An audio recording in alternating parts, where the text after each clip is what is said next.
اعوذ باللہ من الشیطان اللعین الرجیم، بسم اللہ الرحمن الرحیم، الحمد للہ رب العالمین والصلاة والسلام علی اشرف الانبیاء والمرسلین، اما بعد فقد قال رسول اللہ صلی اللہ علیہ وآلہ وسلم واحفظوا السنتکم۔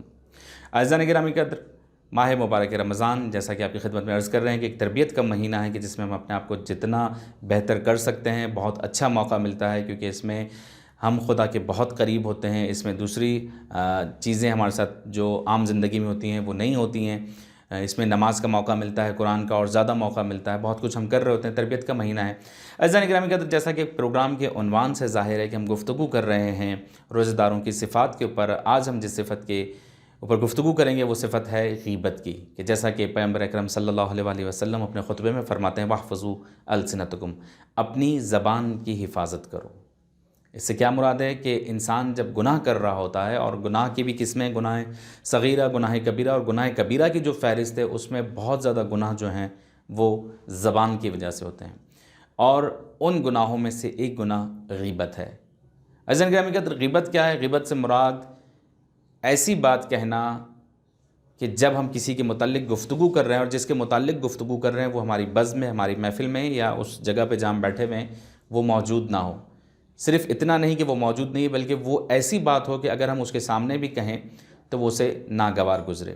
اچھا، اس میں ایک اور شرط ہے کہ جو بات ہم کر رہے ہیں وہ واقعاً صحیح بات ہو، جھوٹ نہ ہو۔ یعنی مثلا میں کسی کے لیے کہہ رہا ہوں کہ فلاں جو ہیں ایسے ہیں، فلاں کے اندر یہ خرابی پائی جاتی ہے، فلاں نماز نہیں پڑھتے، فلاں صاحب ایسے، فلاں صاحب ویسے، یہ واقعی حقیقت ہو۔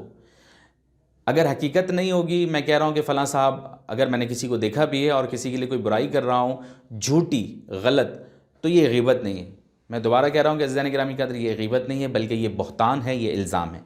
غیبت سے مراد یہ ہے کہ آپ ایک سچی بات کسی ایسے شخص کی غیر موجودگی میں کہیں جو اس کے سامنے کہتے ہوئے اسے برا لگے۔ تھوڑا اور آگے بڑھتے ہیں عزیزان گرامی قدر، اس کی وجہ کیا ہے، اس کو کیوں منع کیا گیا ہے؟ وہ اس لیے کیونکہ جب ہم کسی کی برائی کر رہے ہوتے ہیں، کسی کے منہ پر بھی بولیں، تو اس کے کچھ طور طریقے ہمیں سمجھائے گئے ہیں کہ کسی کی برائی نہیں کرنی، بلکہ اگر کسی کو سمجھا، تمہارا بہترین دوست، جیسا کہ حدیث میں تمہارا بہترین دوست وہ ہے جو تنہائی میں تمہاری اصلاح کرے۔ تو ایک دوست ہونے کے ناطے جب ہم کسی کی بات کر رہے ہوتے ہیں، اور بہت سے لوگ یہ بات کر رہے ہوتے ہیں کہ میں غیبت تھوڑی کر رہا ہوں، یہ تو میں اس کے منہ پر بھی کہہ سکتا ہوں۔ عزیزان گرامی قدر، منہ پر کہنا مشکل نہیں ہے، بات یہ ہے کہ اگلے کو ناگوار نہ گزرے، اسے برا نہ لگے کہ ہم اس کے متعلق کیا گفتگو کر رہے ہیں۔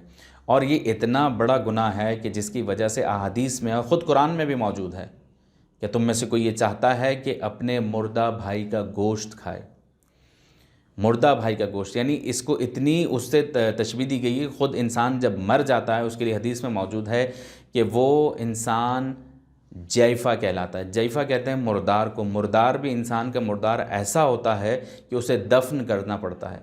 یعنی کتا ایک نجس مخلوق ہے، اسی طرح خنزیر ایک نجس مخلوق ہے، لیکن انسان جب مر جاتا ہے تو اتنا نجس ہو جاتا ہے اور اس کا جیفہ، اس کا مردہ اتنا بدبودار ہو جاتا ہے کہ اسے دفنانا پڑتا ہے۔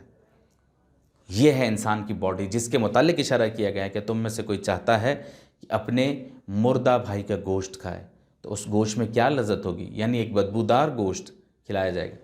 تو کیا بہتر کہ ہم کسی کی برائی اس کی پیٹھ پیچھے نہ کریں جو اسے ناگوار گزر رہی ہو۔ عزیزان گرامی قدر، تھوڑا سا آگے بڑھتے ہیں کہ اس میں پھر تھوڑا سا یہ بات بھی سامنے آتی ہے کہ خواتین غیبت زیادہ کرتی ہیں۔ خواتین غیبت کیوں کرتی ہیں؟ اس کی بنیادی وجہ یہ کہ مرد حضرات زیادہ تر اپنے گھروں کے کام میں مشغول رہتے ہیں کہ گھر کیسے چلانا ہے، گھر کے معاش کا سلسلہ جو چل رہا ہے وہ کیسے چلے گا، وہ اپنے کاموں میں اتنے الجھے ہوئے ہوتے ہیں کہ انہیں وقت نہیں ملتا۔ لیکن خواتین جب گھر کا کام کر رہی ہوتی ہیں، اور آج کل ویسے بھی جو اپلیکیشنز بنا دی گئی ہیں باتیں کرنے کے لیے، تو اس میں تھوڑا سا زیادہ موقع مل جاتا ہے، اور ظاہر سی بات ہے انسان جتنا زیادہ بولے گا اتنی زیادہ غلطیاں ہوں گی۔ اور غلطیوں سے مراد یہی ہے کہ کبھی کسی کی برائی ہو گئی، کبھی کسی کے لیے کچھ الفاظ کہہ دیے، بہت کم ہوتا ہے کہ کام کی بات ہو۔ مراد یہ نہیں کہ خواتین غیبت کرتی ہیں اور مرد نہیں کرتے، مرد بھی کرتے ہیں، لیکن بہت زیادہ احتیاط کی ضرورت ہے۔ یہ تربیت کا مہینہ ہے، اپنے آپ کو بنانے کا، سنوارنے کا، نکھارنے کا مہینہ ہے۔ پروردگار عالم سے دعا گو ہوں، مالک ہمیں اس ماہ مبارک میں اپنی تربیت کرنے کی توفیق عطا فرما۔ مالک ہم سب کے گناہ کبیرہ و صغیرہ کو معاف فرما۔ پروردگار ہم سب سے راضی و خوشنود ہو جا۔ والسلام علیکم ورحمۃ اللہ وبرکاتہ۔ اللهم صل على